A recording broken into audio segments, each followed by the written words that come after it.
Carolina lawmakers spent the morning overturning a slew of bills previously vetoed by Governor Josh Stein. Out of the 14 bills Stein vetoed since he took office, 8 are now law after state and House lawmakers voted to override his veto.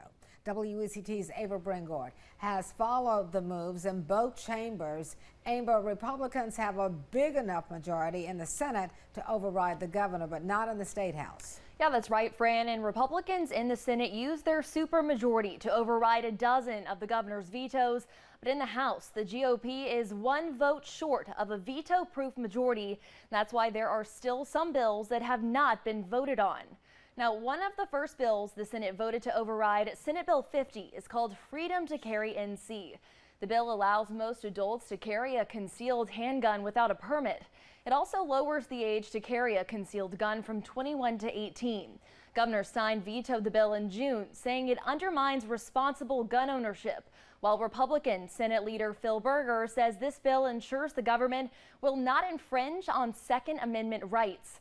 In a press release, Senator Berger says, quote, Senate Republicans stood firmly against Governor Stein's disastrous decision to veto bills that protect our citizens. That bill has not gotten an override vote in the State House yet, likely because it does not have enough support. Every Democrat voted against it during the session, and 2 Republicans, Ted Davis of New Hanover County and William Brisson of Bladen County, also opposed it. Democratic Representative Deb Butler from New Hanover County supports the governor's veto.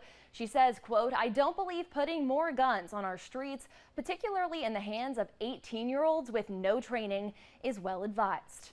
Now, along with that concealed carry bill, 3 bills on removing DEI programs also have not received override votes in the House.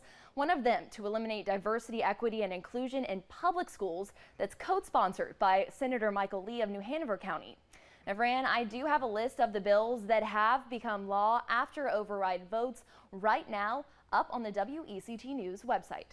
All right, Ava, thanks so much for that update.